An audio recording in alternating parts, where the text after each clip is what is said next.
우리 시어머니요? 가진 것도 없으면서 체면만 챙기세요. 솔직히 나에겐 짐덩어리예요.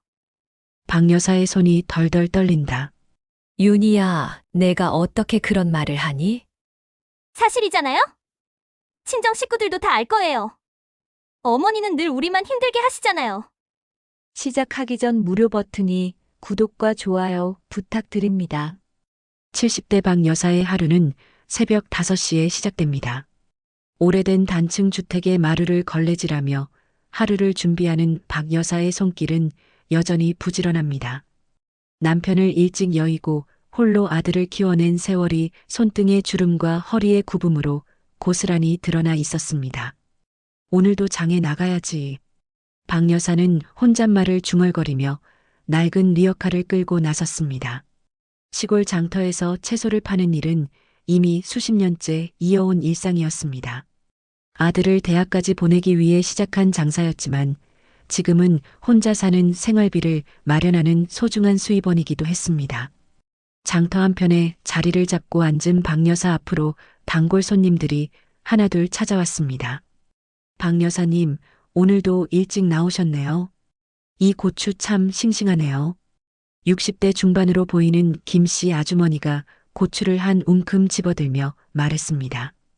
감자도 좀 주세요. 우리 손자가 감자를 참 좋아해서요. 그럼요, 골라가세요. 우리 밭에서 직접 캔 거라 맛이 좋을 거예요. 박 여사는 환한 웃음을 지으며 신문지에 감자를 정성스럽게 싸주었습니다. 손님들과 이야기를 나누며 웃음꽃을 피우는 모습에서는 나이를 가늠하기 어려울 정도로 생기가 넘쳤습니다. 점심때가 되자 박 여사는 도시락을 꺼내 먹으며 잠시 휴식을 취했습니다. 김치와 달걀말이 그리고 밥 한 그릇이 전부였지만 박 여사에게는 충분했습니다. 그때마다 떠오르는 것은 남편과의 추억이었습니다. 여보도 이 자리에서 함께 장사했으면 얼마나 좋았을까. 박 여사는 하늘을 올려다보며 조용히 중얼거렸습니다. 남편이 병으로 쓰러졌을 때를 떠올리면 지금도 가슴이 아팠습니다. 돈이 없어서 제대로 된 치료를 받지 못하고 세상을 떠났던 그 아픈 기억이 여전히 가슴 한편에 남아 있었습니다. 여보, 내가 그때 돈이 있었다면 당신을 살릴 수 있었을 텐데. 박 여사는 조용히 눈물을 훔쳤습니다. 그 일 이후 박 여사는 다짐했습니다. 다시는 돈 때문에 가족을 잃는 일은 없어야 한다고 말입니다. 그래서 장사로 번 돈의 상당 부분을 남몰래 의료재단에 기부해 왔습니다. 처음에는 월 10만 원씩 시작했지만 장사가 잘 되는 달에는 100만 원씩, 때로는 그 이상도 기부했습니다. 기부를 시작한 지 10년이 넘어서자 의료재단 관계자로부터 연락이 왔습니다.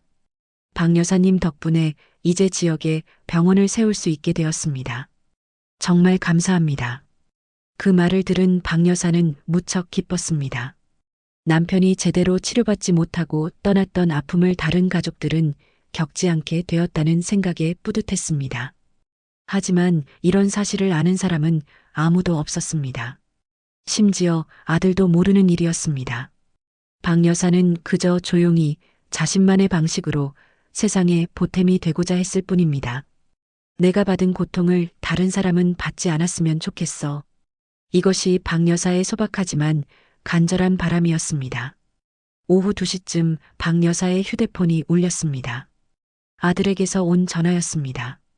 어머니, 안녕하세요. 요즘 건강은 어떠세요? 아들의 목소리는 여전히 따뜻했습니다. 좋은 대학을 나와 대기업에 다니는 아들을 바라보는 박 여사의 마음은 늘 뿌듯했습니다. 응, 아들아. 어머니는 건강해. 너는 어떻게 지내니? 회사 일은 많이 힘들지 않고? 박 여사는 아들 걱정부터 했습니다. 괜찮아요, 어머니. 그런데 이번 추석에는 저희 집에서 지내시는 게 어떨까요? 윤희도 어머니께서 오시면 좋겠다고 하네요. 아들의 제안에 박 여사는 잠시 망설였습니다. 며느리 윤희는 교양 있어 보이는 외모와 말씨를 가졌지만 박 여사는 어딘지 모르게 불편함을 느꼈기 때문입니다.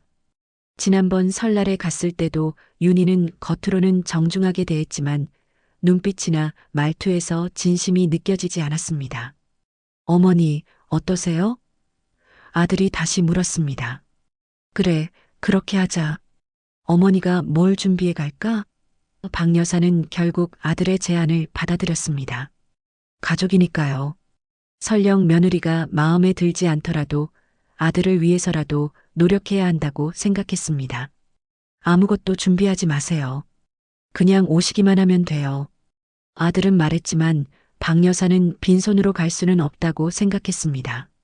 전화를 끊고 난 후 박 여사는 창문 너머로 보이는 작은 텃밭을 바라보았습니다. 고추와 배추, 무가 가을 햇살을 받으며 무럭무럭 자라고 있었습니다. 내가 직접 키운 채소라도 가져가야겠네. 박 여사는 며느리가 좋아할 만한 것들을 미리 준비해야겠다고 마음먹었습니다. 고추는 김치 담글 때 쓸 수 있고 배추도 싱싱한 것으로 골라야겠다고 생각했습니다. 그날 저녁 박 여사는 옷장에서 가장 좋은 옷을 꺼내 정리했습니다. 비록 10년도 넘은 옷이지만 정성스럽게 다림질을 하며 추석 준비를 시작했습니다. 아들 가족과 함께 보낼 시간을 생각하니 마음이 설렜습니다. 손자도 많이 컸을 텐데 얼마나 반가울까? 하지만 박 여사는 몰랐습니다. 그 시각 도시의 아파트에서 며느리 윤희가 친구와 통화를 하고 있다는 것을 말입니다. 시어머니가 오신다니까 벌써부터 머리가 아파. 시골에서 사시는 분이라 뭔가 불편할 것 같아. 잔소리에 돈 문제까지 얽히면 정말 골치 아플 거야. 솔직히 짐이다.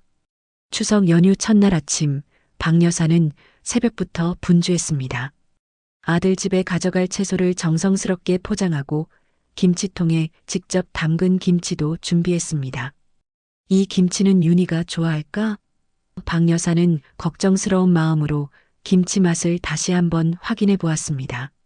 오전 10시쯤 아들이 차를 몰고 마중을 나왔습니다. 어머니, 준비 많이 하셨네요. 아들은 박 여사가 준비한 큰 보따리를 보며 웃었습니다. 이것저것 좀 가져가야지. 빈손으로 갈 수는 없잖니. 박 여사는 뒷좌석에 앉으며 마음을 다잡았습니다. 차 안에서 아들과 이런저런 이야기를 나누는 동안 시간이 금세 흘렀습니다. 회사는 어떠니? 요즘 많이 바쁘다고 하던데. 그냥 그래요, 어머니. 다들 비슷하게 바쁘게 살죠 뭐. 아들의 답변은 시원하지 않았지만 박 여사는 더 이상 묻지 않았습니다. 도시의 아파트에 도착하자 윤희가 현관문 앞에서 기다리고 있었습니다. 어머니, 어서 오세요. 윤희는 정중하게 인사했지만 박 여사는 그 웃음이 어딘지 어색하다고 느꼈습니다. 그래, 고마워라. 이것저것 좀 가져왔어. 박 여사는 준비해온 보따리를 내밀었습니다. 이런 걸 왜 이렇게 많이 가져오셨어요? 우리도 다 있는데. 윤희의 말에는 고마움보다는 귀찮음이 묻어 있었습니다. 박 여사는 순간 당황했지만 아들이 재빨리 분위기를 바꿨습니다. 어머니가 직접 키우신 채소잖아. 정말 감사해요. 점심을 먹고 난 후 박 여사는 손자와 함께 시간을 보내며 즐거워했습니다. 할머니, 이번에도 용돈 주실 거죠? 손자의 천진난만한 질문에 박 여사는 웃으며 지갑을 꺼냈습니다. 그럼 우리 손자한테 줘야지. 10만 원짜리 지폐 2장을 손자에게 건네자 윤희의 표정이 살짝 굳어졌습니다. 어머니, 그렇게 많이 주시면 안 돼요. 아이가 돈의 가치를 모르게 될까봐. 윤희는 손자에게서 돈을 빼앗으며 말했습니다. 괜찮아. 할머니가 손자한테 주는 건데 뭐가 문제야? 박 여사는 이해할 수 없다는 표정을 지었습니다. 저녁 식사 준비를 도우려던 박 여사에게 윤희는 말했습니다. 어머니, 그냥 쉬세요. 제가 다 할게요. 하지만 그 말투에는 도움을 거절하는 차가운 느낌이 있었습니다. 박 여사는 거실 소파에 앉아 손자와 이야기를 나누며 시간을 보냈습니다. 그런데 갑자기 박 여사는 허리에 극심한 통증을 느꼈습니다. 아야. 소파에서 일어나려다가 비틀거리며 바닥에 주저앉고 말았습니다. 어머니. 아들이 급히 달려와 박 여사를 부축했습니다. 허리가 너무 아파. 병원에 가봐야겠어요. 아들은 당황하며 말했지만 윤희는 한숨을 쉬며 말했습니다. 추석 연휴인데 응급실밖에 갈 데가 없잖아요. 응급실비도 만만치 않을 텐데. 박 여사는 윤희의 말에 마음이 상했지만 아들 앞에서 내색할 수는 없었습니다. 결국 아들이 차를 몰고 박 여사를 병원 응급실로 데려갔습니다. 응급실은 연휴 중이라 사람들로 북적였습니다. 간호사가 문진표를 작성하라고 하자 박 여사는 떨리는 손으로 필요한 정보를 적어 넣었습니다. 박 여사님, 엑스레이를 찍어보겠습니다. 의료진의 안내에 따라 검사를 받은 박 여사는 결과를 기다리며 불안해했습니다. 아들은 곁에서 걱정스럽게 지켜보았지만 윤희는 스마트폰만 들여다보고 있었습니다. 1시간 후 의사가 나와서 설명했습니다. 척추 압박 골절이 의심됩니다. 정밀 검사를 받아보셔야 하고 당분간 입원 치료가 필요할 것 같습니다. 의사의 말에 아들은 깊은 한숨을 쉬었습니다. 입원이요? 얼마나 오래 해야 하나요? 최소 일주일은 보셔야 할 것 같습니다. 나이를 고려하면 더 오래 걸릴 수도 있고요. 의사의 설명을 듣고 있던 윤희가 갑자기 말했습니다. 선생님, 입원비는 얼마나 나올까요? 이분이 보험도 제대로 안 드셔서 걱정이에요. 박 여사는 윤희의 말에 얼굴이 빨갛게 달아올랐습니다.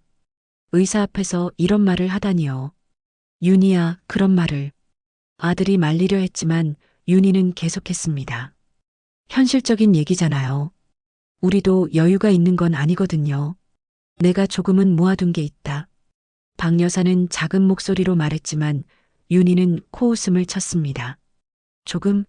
병원비는 조금으로 되는 게 아니에요. 하루에 몇십만 원씩 나가는데요. 박 여사는 더 이상 말할 수 없었습니다. 가슴이 답답하고 숨이 막히는 것 같았습니다. 어머니, 우선 입원부터 하시죠. 나머지는 나중에 생각해봐요. 아들은 어머니와 아내 사이에서 곤란해하며 말했습니다. 하지만 윤희의 표정은 여전히 못마땅해 보였습니다. 정말 민폐만 끼치실 거예요. 박 여사는 윤희의 마지막 말에 눈물이 글썽거렸습니다. 며느리에게 민폐라는 말을 들을 줄은 꿈에도 몰랐습니다. 그동안 아들 가족을 위해 얼마나 많은 것들을 희생해왔는데 이런 대접을 받아야 하다니요. 병실로 옮겨진 박 여사는 하얀 병원 가운을 입고 침대에 누워 있었습니다. 허리 통증 때문에 몸을 제대로 움직일 수도 없었고 낯선 병실 환경이 더욱 외롭게 느껴졌습니다. 아들은 입원 수속을 마치고 돌아와 어머니 곁에 앉았지만 윤희는 계속 불편한 표정을 감추지 않았습니다. 어머니, 괜찮으세요? 아들이 걱정스럽게 물었지만 박 여사는 고개만 끄덕일 뿐이었습니다. 마음은 몸보다 더 아팠습니다. 며느리에게 민폐라는 말을 들었다는 사실이 가슴 깊이 박혔습니다. 괜찮다, 아들아. 어머니는 괜찮어. 간호사가 병실로 들어와 각종 서류를 가져왔습니다. 보호자분이 서명해 주셔야 할 서류들이에요. 그리고 입원 보증금도 먼저 내셔야 합니다. 간호사의 말에 윤희가 즉시 반응했습니다. 보증금이 얼마나 되는데요? 일단 100만 원 정도 생각하시면 됩니다. 나중에 정산할 때 조정될 거예요. 간호사의 설명을 들은 윤희는 한숨을 크게 쉬었습니다. 100만 원이요? 그것도 보증금일 뿐이고 실제로는 더 나오겠네요. 간호사는 어색한 표정으로 병실을 나갔습니다. 아들은 지갑을 꺼내며 말했습니다. 일단 내가 낼게요. 하지만 윤희는 아들의 팔을 잡으며 속삭였습니다.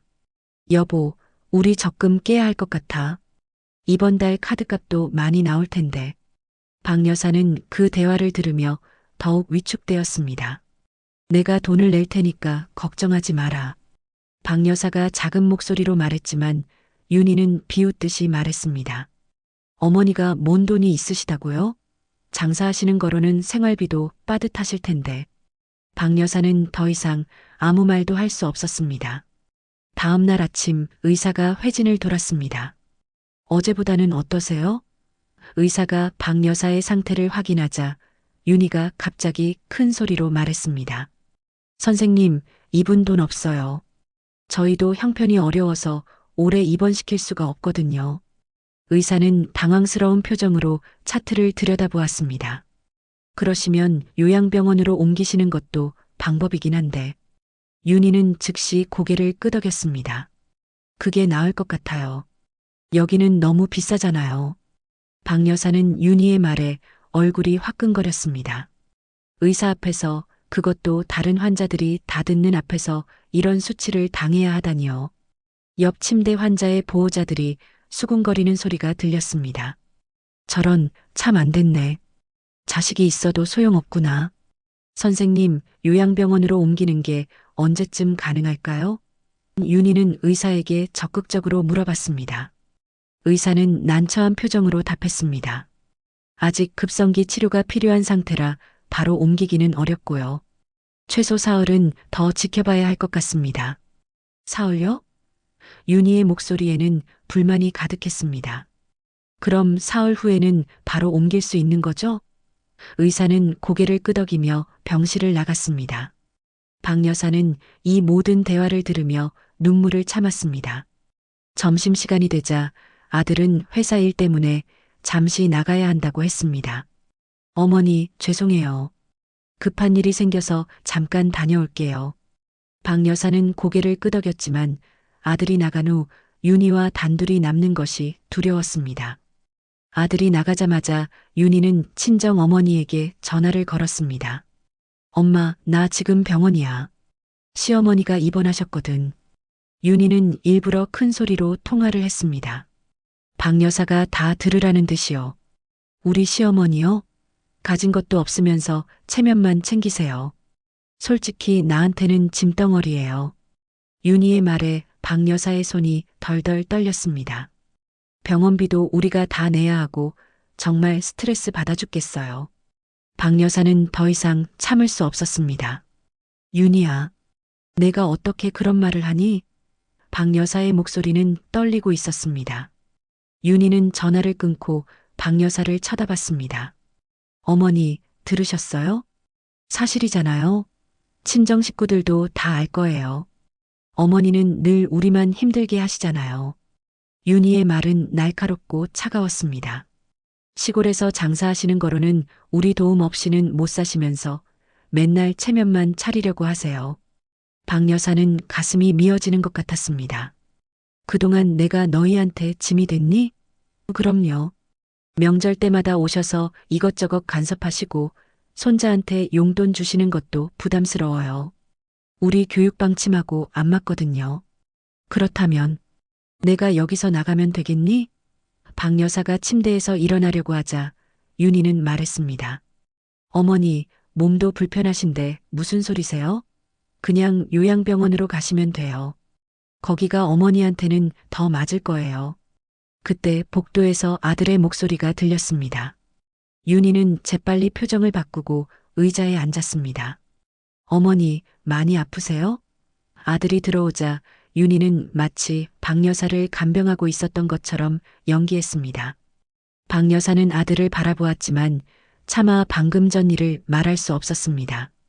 아들은 어머니와 아내 사이에서 어떤 일이 있었는지 모른 채 박 여사의 이마에 손을 올려보며 말했습니다.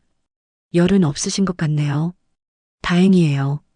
밤이 되자 박 여사는 창밖을 바라보며 지난 세월을 떠올렸습니다. 남편을 잃었을 때의 그 절망감, 아들을 혼자 키우며 겪었던 어려움들, 그리고 다시는 돈 때문에 가족을 잃지 않겠다고 다짐했던 그 순간들이 스쳐 지나갔습니다.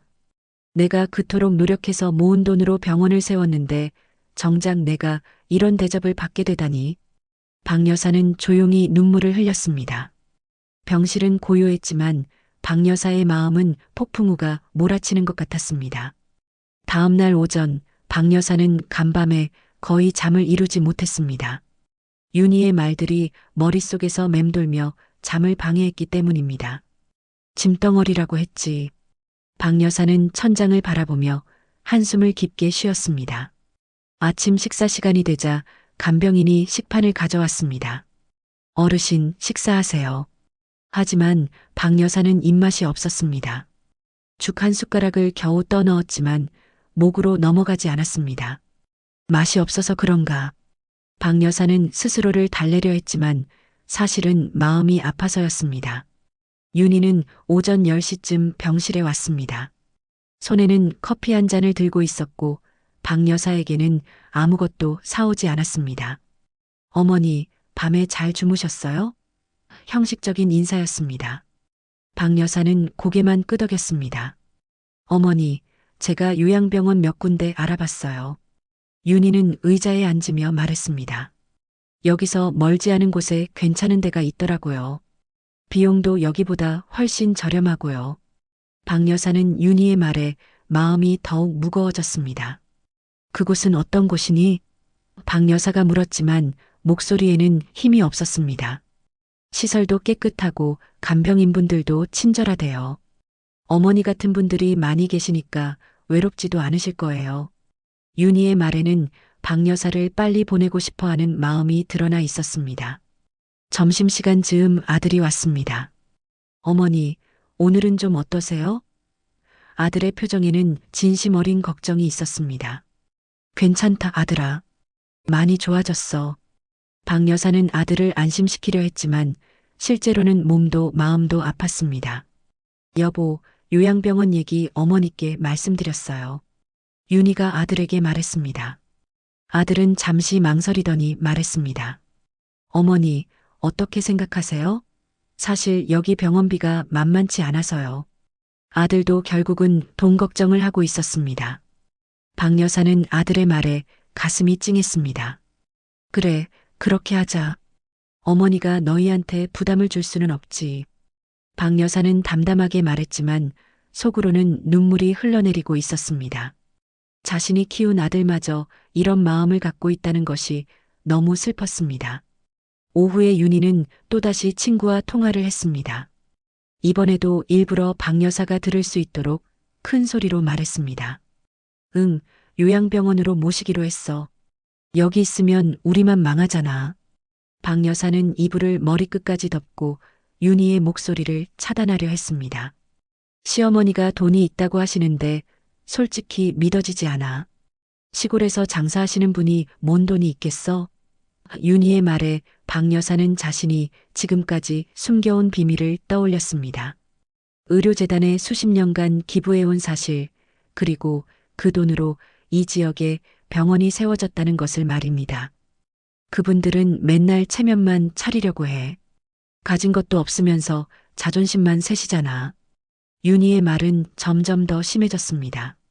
솔직히 우리 친정에서도 이해 못하겠다고 하더라고. 왜 그런 시어머니를 모셔야 하는지 말이야. 박 여사는 더 이상 참을 수 없었습니다. 이불을 젖히고 일어나려 했지만 허리 통증 때문에 제대로 움직일 수 없었습니다. 아야. 박 여사가 신음소리를 내자 윤희는 전화를 끊고 다가왔습니다. 어머니, 괜찮으세요? 윤희는 마치 걱정하는 것처럼 물었지만 그 표정에는 진정성이 없었습니다. 괜찮아. 혼자 할 수 있어. 박 여사는 윤희의 도움을 거절했습니다. 그런 가식적인 관심은 받고 싶지 않았습니다. 저녁 시간이 되자 아들이 다시 왔습니다. 어머니, 내일 오전에 요양병원으로 옮기는 게 어떨까요? 의사 선생님도 괜찮다고 하시더라고요. 아들의 말에 박 여사는 고개를 끄덕였습니다. 그래, 그렇게 하자. 어머니, 미안해요. 정말 형편이 어려워서 그래요. 아들은 진심으로 사과했지만 박 여사는 이미 마음의 문을 닫아버린 상태였습니다. 괜찮다, 아들아. 어머니가 이해해. 하지만 박 여사의 목소리에는 깊은 실망이 묻어 있었습니다. 밤이 깊어가자 병실은 조용해졌습니다. 박 여사는 창밖의 불빛들을 바라보며 생각에 잠겼습니다. 내가 그토록 아끼고 사랑했던 가족들이 나를 이렇게 생각하고 있었구나. 박 여사는 자신의 인생을 되돌아보며 후회스러운 마음이 들었습니다. 영감, 내가 잘못 산 걸까? 박 여사는 하늘에 있을 남편에게 조용히 물어봤습니다. 당신을 잃고 나서 돈 때문에 고생하는 사람들을 돕겠다고 다짐했는데 정작 내 가족들은 나를 짐이라고 생각하고 있어. 그때 박 여사는 결심했습니다. 내일 요양병원으로 가기 전에 이 병원을 떠나야겠다고 말입니다. 더 이상 가족들에게 짐이 되고 싶지 않았고 자신의 존재가 그들에게 부담이 된다면 차라리 혼자 있는 게 나을 것 같았습니다. 내가 사라지면 그들도 편해질 거야. 박 여사는 마음을 굳히며 눈을 감았습니다. 하지만 잠은 쉽게 오지 않았습니다. 가슴 한편에서는 여전히 가족들에 대한 사랑이 남아 있었기 때문입니다. 새벽 5시 박 여사는 조용히 눈을 떴습니다. 병실은 아직 어둠에 쌓여 있었고 다른 환자들은 모두 깊은 잠에 빠져 있었습니다. 박 여사는 조심스럽게 침대에서 일어나려 했지만 허리 통증 때문에 움직임이 제한적이었습니다. 내가 여기 있어도 짐이라면 떠나야지. 박 여사는 작은 목소리로 중얼거리며 천천히 몸을 일으켰습니다. 간병복을 입고 슬리퍼를 신은 후 침대 옆 서랍에서 지갑과 휴대폰을 꺼냈습니다. 퇴원 서류는 나중에 처리하면 될 일이었습니다. 복도로 나선 박 여사는 간호사 스테이션을 지나쳐야 했습니다. 다행히 간호사들은 다른 일에 바빠서 박 여사의 움직임을 눈치채지 못했습니다.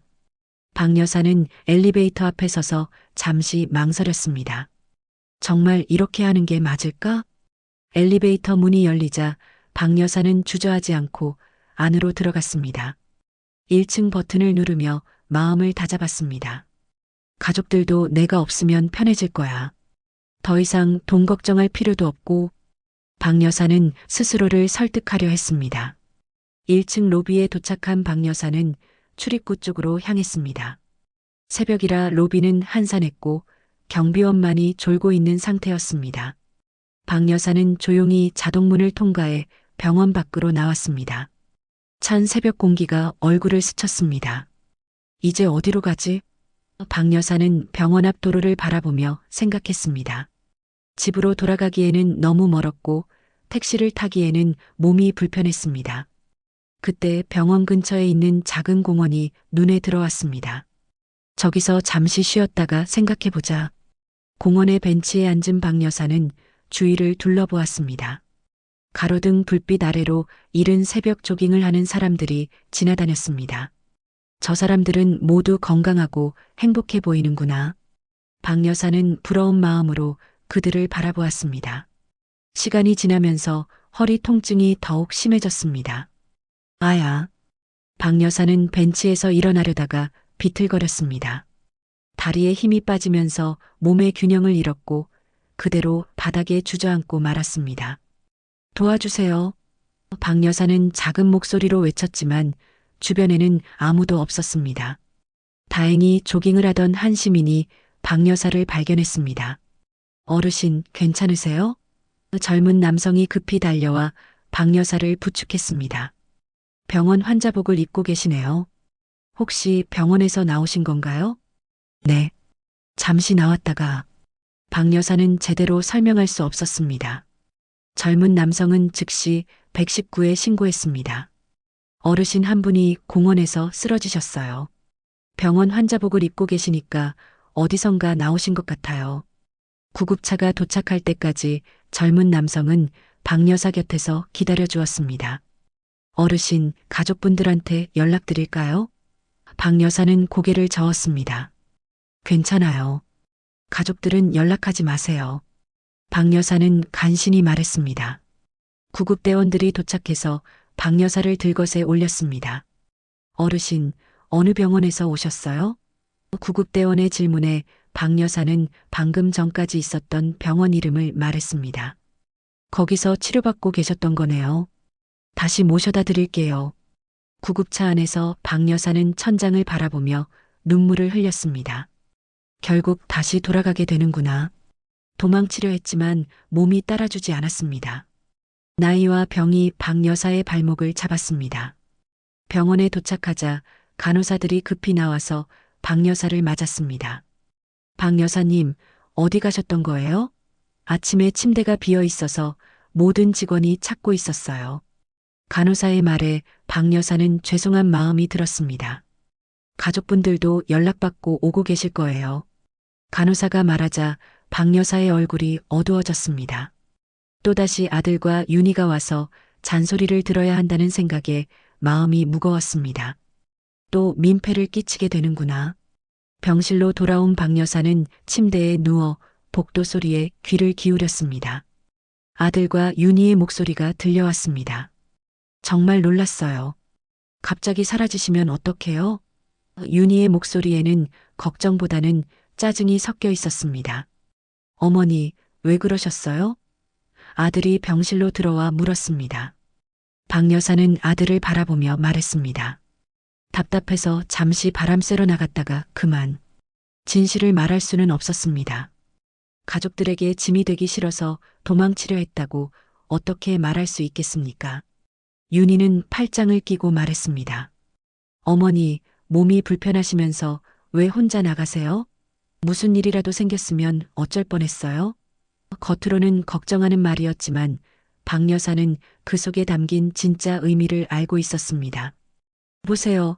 또 쓰러지시잖아요. 이래서 민폐라고 했죠. 윤희는 다른 사람들이 듣도록 일부러 큰 소리로 말했습니다. 주변 환자 보호자들이 고개를 돌려 박 여사를 바라보았습니다. 박 여사는 부끄러움에 얼굴이 빨갛게 달아올랐습니다. 그 순간 복도에서 급한 발소리가 들려왔습니다. 박 여사님, 박 여사님은 어디 계십니까?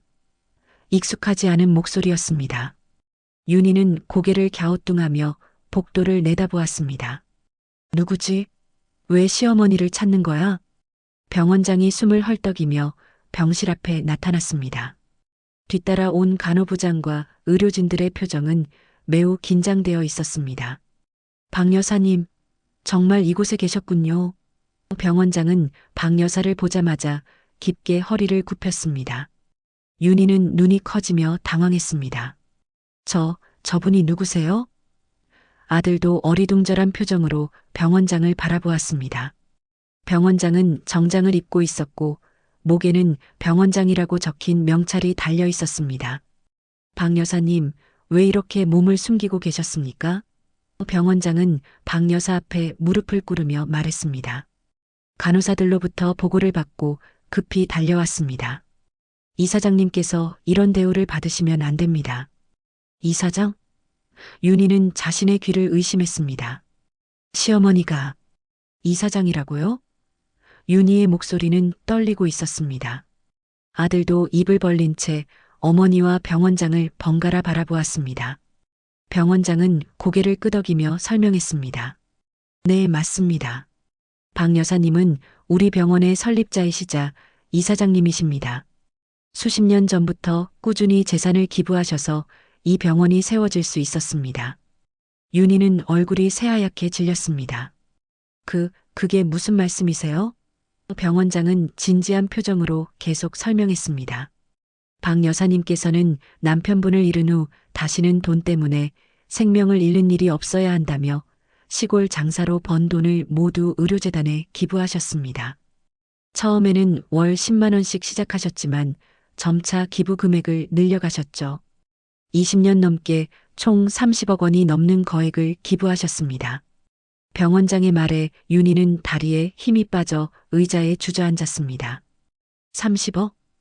아들은 믿을 수 없다는 표정으로 어머니를 바라보았습니다.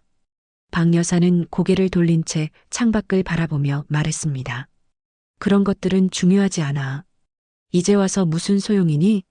병원장은 더욱 간절한 목소리로 말했습니다. 이사장님, 이 병원은 어머님이 계셨기에 존재하는 겁니다. 지금까지 수많은 환자들이 어머님의 은혜를 입고 치료받았습니다. 어머님이 바라셨던 일이 현실이 된 거예요. 그동안 왜 이런 사실을 숨기고 계셨습니까? 병원장이 물었지만 박 여사는 대답하지 않았습니다. 사실 박 여사는 가족들의 진정한 마음을 알고 싶었기 때문이었습니다. 돈이 있다는 것을 모르는 상태에서 자신을 어떻게 대하는지 보고 싶었던 것입니다. 윤희는 손으로 입을 막고 울먹이기 시작했습니다. 어머니, 그동안 몰라 배웠습니다. 제발 용서해 주세요. 윤희는 박 여사 앞에 무릎을 꿇었습니다. 제가 정말 잘못했어요. 어머니께 너무 심한 말을 했어요. 박 여사는 차가운 목소리로 말했습니다. 용서? 내 입에서 나온 말들이 내 가슴에 못처럼 박혔다. 박 여사의 눈에는 깊은 상처와 실망이 담겨 있었습니다. 짐덩어리라고 했지? 민폐라고 했지? 아들도 무릎을 꿇고 박 여사의 손을 잡았습니다. 어머니, 제가 더 큰 죄인입니다. 어머니의 마음도 모르고 돈 걱정만 했어요. 정말 죄송합니다. 용서해 주세요. 아들의 목소리도 울먹였습니다. 병원장은 상황을 정리하며 말했습니다. 박 여사님, 지금이라도 제대로 된 VIP 병실로 옮겨드리겠습니다. 그리고 최고의 의료진으로 치료팀을 구성하겠습니다. 하지만 박 여사는 고개를 저었습니다. 그런 건 필요 없어. 나는 여기서 일반 환자로 치료받겠어. 박 여사는 단호하게 말했습니다. 내가 돈을 기부한 이유가 특별 대우를 받기 위해서가 아니거든. 모든 환자가 평등하게 치료받기를 바랐던 거야. 윤희는 계속 울면서 사과했습니다. 어머니, 제발 한 번만 용서해 주세요. 제가 너무 어리석었어요. 돈만 생각하고 어머니의 진짜 마음을 몰랐어요. 하지만 박 여사의 표정은 여전히 차갑기만 했습니다. 내가 한 말들을 생각해봐라. 시어머니가 돈이 있다고 하시는데 솔직히 믿어지지 않는다. 가진 것도 없으면서 체면만 챙긴다. 짐덩어리다. 이런 말들을 어떻게 며느리가 시어머니에게 할 수 있니? 박 여사의 목소리에는 깊은 상처가 묻어 있었습니다. 병원장도 윤희의 행동에 놀란 표정을 지었습니다. 정말 그런 말씀을 하셨습니까? 윤희는 고개를 숙이고 대답할 수 없었습니다. 주변 환자들과 보호자들도 수군거리며 윤희를 비난하는 눈빛을 보냈습니다. 박 여사는 천천히 일어나려고 했습니다. 내가 끝까지 침묵한 건 가족의 진심을 보고 싶어서였다. 하지만 이제 모든 게 명확해졌어. 박 여사의 눈에 눈물이 글썽거렸지만 목소리는 단단했습니다. 이제라도 알았으니 됐다. 하지만 내가 가진 걸 너희에게 쉽게 물려줄 순 없다. 박 여사의 말에 윤희는 더욱 절망적인 표정을 지었습니다. 자신의 욕심과 무례함이 돌이킬 수 없는 결과를 가져온 것을 깨달았기 때문입니다. 며칠이 지난 후 박 여사의 치료는 순조롭게 진행되었습니다. 병원장이 직접 최고의 의료진을 배치했지만 박 여사는 여전히 일반 병실에 머물기를 고집했습니다. 내가 기부한 이유를 잊지 말아야 해. 모든 환자가 평등해야 한다고. 박 여사는 병원장에게 단호하게 말했습니다. 윤희는 매일 병원에 와서 박 여사 앞에 무릎을 꿇고 사과했습니다. 어머니, 제발 용서해 주세요. 제가 정말 잘못했어요. 하지만 박 여사는 차가운 시선으로 윤희를 바라볼 뿐이었습니다. 용서는 쉽게 할 수 있는 게 아니야. 내가 한 말들이 얼마나 내 마음을 아프게 했는지 아니? 아들도 매일 어머니 곁을 지키며 참회했습니다. 어머니, 제가 아내를 제대로 교육하지 못했습니다. 그리고 저도 돈 걱정만 하고 어머니 마음은 헤아리지 못했어요. 아들의 진심 어린 사과에도 박 여사의 마음은 쉽게 열리지 않았습니다. 병원 이사회 회의실에서 긴급회의가 열렸습니다. 박 여사는 휠체어를 타고 회의실에 들어갔습니다. 이사들과 병원 관계자들이 모두 일어서서 깊게 인사했습니다. 이사장님, 몸은 좀 어떠십니까? 부이사장이 걱정스럽게 물었습니다. 괜찮아요. 오늘 중요한 발표를 하려고 이 자리에 왔습니다. 박 여사는 단호한 목소리로 말했습니다. 회의실 안은 긴장감이 흘렀습니다. 박 여사가 갑자기 회의를 소집한 이유를 모두가 궁금해했기 때문입니다. 여러분들도 아시겠지만 저는 그동안 가족들에게 제 정체를 숨기고 살아왔습니다. 박 여사는 천천히 말을 시작했습니다. 가족의 진정한 마음을 알고 싶었기 때문입니다. 그런데 그 결과를 이제 확인했습니다. 박 여사는 며느리 윤희가 했던 말들을 하나하나 설명했습니다. 민폐라고 했습니다. 짐덩어리라고 했어요. 가진 것도 없으면서 체면만 챙긴다고 했습니다. 이사들의 표정이 점점 어두워졌습니다. 자신들이 그토록 존경하는 이사장이 이런 대접을 받았다는 사실에 분노했기 때문입니다. 따라서 저는 오늘 중요한 결정을 발표하겠습니다. 박 여사는 준비해온 서류를 꺼냈습니다. 제 전 재산에 대한 상속 계획을 변경하겠습니다. 사랑과 존중을 모르는 사람에게는 단 한 푼도 남기지 않겠습니다. 아들과 윤희는 회의실 문 밖에서 이 모든 이야기를 듣고 있었습니다. 윤희는 얼굴이 하얗게 질렸습니다. 여보, 어떡해? 시어머니가 정말 화가 많이 나신 것 같아. 아들도 절망적인 표정을 지었습니다. 당연하지. 내가 그런 말을 했으니까. 박 여사는 계속해서 발표했습니다. 제 재산은 두 곳에 남기겠습니다. 첫째, 이 병원의 장학재단에 3분의 1을 기부하겠습니다. 가난한 의대생들이 돈 걱정 없이 공부할 수 있도록 말입니다. 이사들은 박수를 쳤습니다. 둘째, 나머지 재산은 손자에게 남기겠습니다. 박 여사의 말에 모두가 주목했습니다. 하지만 조건이 있습니다. 손자가 성인이 될 때까지는 제가 직접 관리하겠습니다. 그리고 손자가 올바른 인성을 갖춘 사람으로 자랄 때만 상속하겠습니다. 회의가 끝나고 박 여사는 병실로 돌아왔습니다. 아들과 윤희가 울먹이며 기다리고 있었습니다. 어머니, 저희가 정말 잘못했어요. 다시 한번 기회를 주세요. 윤희는 눈물을 흘리며 매달렸습니다. 박 여사는 차가운 목소리로 대답했습니다. 기회? 내가 나에게 했던 모든 말들이 우연이었니? 순간의 실수였니? 윤희는 대답할 수 없었습니다. 아니에요. 제가 평소에 그런 생각을 하고 있었어요. 정말 죄송해요. 적어도 솔직하긴 하구나. 박 여사는 씁쓸하게 웃었습니다. 하지만 너의 솔직함이 내 마음의 상처까지 치유해주지는 못해. 멸시와 무시를 받으며 산 그 시간들을 어떻게 되돌릴 수 있겠니? 아들이 무릎을 꿇고 말했습니다. 어머니, 제가 윤희를 다시 교육하겠습니다. 어머니께 진심으로 사과하도록 하겠어요. 하지만 박 여사는 고개를 저었습니다. 교육으로 바뀔 수 있는 게 아니야. 그건 사람의 본성이거든. 그때 손자가 학교에서 돌아와 병실로 들어왔습니다. 할머니, 괜찮으세요? 손자는 박 여사를 보자마자 달려와 안겼습니다. 우리 손자 많이 컸네. 박 여사는 처음으로 따뜻한 미소를 지었습니다.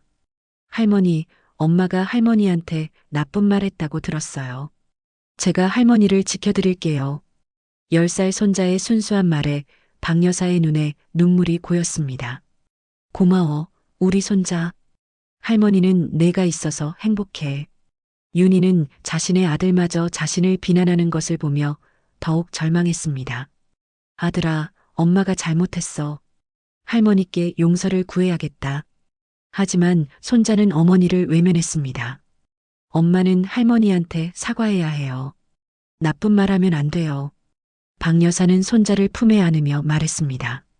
내가 올바르게 자라는 것을 보는 게 할머니의 가장 큰 행복이야. 할머니가 너를 위해 준비해둔 것들이 있어. 하지만 내가 착하고 올바른 사람이 될 때만 줄 수 있어. 그날 밤 윤희는 아들과 함께 진지한 대화를 나눴습니다.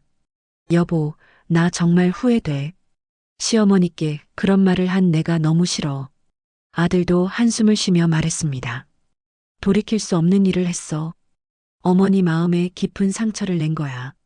한 달 후 박 여사는 완전히 회복되어 퇴원할 수 있게 되었습니다. 그동안 병원에는 많은 변화가 있었습니다. 박 여사의 정체가 알려지면서 지역 언론들이 앞다투어 취재를 요청했지만 박 여사는 모든 인터뷰를 거절했습니다. 내가 한 일은 특별한 게 아니야. 당연한 일을 했을 뿐이에요. 퇴원하는 날 병원 직원들이 모두 나와서 박 여사를 배웅했습니다. 병원장은 꽃다발을 들고 깊게 인사했습니다. 이사장님, 정말 감사했습니다. 덕분에 저희 병원이 더욱 발전할 수 있었어요. 박 여사는 미소를 지으며 답했습니다. 여러분들이 환자들을 잘 돌봐주는 것만으로도 충분해요. 아들이 차를 몰고 박 여사를 집으로 모셔다 드렸습니다. 윤희도 함께 따라왔지만 여전히 박 여사와 눈을 마주치지 못했습니다. 어머니, 집에 혼자 계시면 안 될 것 같은데요. 저희 집으로 오시는 게 어떨까요? 아들이 조심스럽게 제안했습니다. 아니야. 내 집이 가장 편해. 박 여사는 단호하게 거절했습니다. 여기서 혼자 지내는 게 좋겠어. 더 이상 누구에게도 짐이 되고 싶지 않아. 박 여사의 말에 아들과 윤희는 마음이 아팠습니다. 며칠 후 박 여사는 변호사 사무실을 찾았습니다. 이미 예고했던 상속 계획을 공식적으로 진행하기 위해서였습니다. 박 여사님, 정말 이렇게 하시겠습니까? 변호사가 재차 확인했습니다. 네, 제 마음은 확고해요. 사랑과 존중을 모르는 사람에게는 한 푼도 남기고 싶지 않아요. 상속 계획에 따르면 박 여사의 전 재산 중 절반은 병원 장학재단에, 나머지 절반은 손자에게 상속되었습니다. 단 손자가 25살이 될 때까지는 박 여사가 직접 관리하기로 했습니다. 윤희는 한 푼도 받을 수 없게 되었습니다. 소식을 들은 윤희는 박 여사의 집으로 달려왔습니다. 어머니, 정말 저에게는 아무것도 남겨주지 않으시는 건가요? 윤희의 목소리에는 절망과 후회가 섞여 있었습니다. 박 여사는 윤희를 차갑게 바라보며 답했습니다. 내가 나를 어떻게 대했는지 기억하니? 민폐라고 했지? 짐덩어리라고 했지? 박 여사의 목소리는 차가웠습니다. 그런 사람에게 내 재산을 물려줄 이유가 있겠니? 돈만 바라보는 사람에게는 돈의 소중함을 알려줘야 해. 윤희는 바닥에 무릎을 꿇고 울기 시작했습니다. 어머니, 제발이요. 저 정말 잘못했어요. 다시는 그런 말 안 할게요. 제발 한 번만 용서해 주세요. 하지만 박 여사는 마음을 바꾸지 않았습니다. 용서는 해줄 수 있어. 하지만 신뢰는 다른 문제야. 그때 손자가 학교에서 돌아왔습니다. 할머니, 손자는 박 여사를 보자마자 달려와 안겼습니다. 할머니, 오늘 학교에서 친구들이 할머니가 대단한 분이라고 하더라고요. 정말 자랑스러워요. 손자의 순수한 말에 박 여사는 따뜻하게 미소 지었습니다. 우리 손자, 할머니가 너한테 중요한 얘기가 있어. 박 여사는 손자를 무릎에 앉히며 말했습니다. 할머니가 너를 위해 많은 것들을 준비해뒀어. 하지만 내가 착하고 올바른 사람으로 자랄 때만 줄 수 있어. 할머니, 저는 할머니처럼 착한 사람이 될 거예요. 그리고 할머니가 하신 것처럼 다른 사람들을 도와줄 거예요. 손자의 말에 박 여사의 눈에 눈물이 고였습니다. 고마워, 우리 손자. 할머니는 내가 그런 사람이 될 거라고 믿어. 윤희는 자신의 아들마저 자신보다 시어머니를 더 존경한다는 사실에 절망했습니다. 아들아, 엄마가 정말 잘못했어. 엄마도 할머니처럼 착한 사람이 되려고 노력할게. 하지만 손자는 어머니를 의심스러운 눈으로 바라보았습니다. 몇 주 후 지역신문에 박 여사의 기부 소식이 크게 보도되었습니다. 시골 장터의 채소 장수 30억 원 기부로 병원 설립 제목의 기사를 본 사람들은 모두 감동했습니다. 박 여사의 집 앞에는 감사 인사를 드리러 온 사람들의 발길이 끊이지 않았습니다. 박 여사님 덕분에 제 아버지가 치료받을 수 있었어요. 정말 감사합니다. 어머님의 은혜를 평생 잊지 않겠습니다. 사람들의 진심 어린 감사 인사를 받으며 박 여사는 자신의 선택이 옳았다는 것을 확신했습니다. 어느 날 저녁 박 여사는 윤희와 마지막 대화를 나눴습니다. 윤희야, 내가 너를 완전히 미워하는 건 아니야. 하지만 내가 한 말들은 내 마음에 깊은 상처를 남겼어. 윤희는 고개를 숙이고 들었습니다. 돈이 있고 없고가 중요한 게 아니야. 사람을 대하는 마음가짐이 중요한 거지. 박 여사는 계속 말했습니다. 내가 진정으로 반성하고 변한다면 언젠가는 용서할 수 있을지도 몰라. 하지만 그건 내 행동으로 증명해야 할 일이야. 몇 달이 지나면서 윤희는 조금씩 변하기 시작했습니다. 박 여사에게 진심으로 사과하고 집안일을 도우며 손자 교육에도 더욱 신경을 쓰기 시작했습니다. 하지만 박 여사는 여전히 조심스럽게 지켜보기만 했습니다. 1년 후 박 여사는 조용히 세상을 떠났습니다. 임종을 지키는 사람은 손자뿐이었습니다. 할머니, 제가 할머니의 뜻을 이어받아 착한 사람이 될게요. 손자의 약속을 들으며 박 여사는 평화롭게 눈을 감았습니다. 장례식장에는 박 여사의 도움을 받았던 수많은 사람들이 찾아와 마지막 인사를 드렸습니다. 윤희는 관 앞에서 오열하며 말했습니다. 어머니, 제가 정말 잘못했어요. 용서해 주세요. 하지만 이제는 너무 늦었습니다. 박 여사가 남긴 유언장에는 마지막 메시지가 적혀 있었습니다. 존중 없는 가족은 진정한 가족이 아니다. 돈이 있고 없고가 중요한 게 아니라 서로를 사랑하고 존중하는 마음이 중요하다. 내 손자가 이런 사람으로 자라기를 바란다. 윤희는 시어머니가 세상을 떠난 후에야 자신의 잘못을 깨달았습니다. 멸시와 무시 속에서 드러난 진실은 결국 모든 사람의 삶을 바꾸어 놓았습니다. 진정한 가족의 의미와 사랑의 소중함을 뒤늦게 깨달은 것입니다.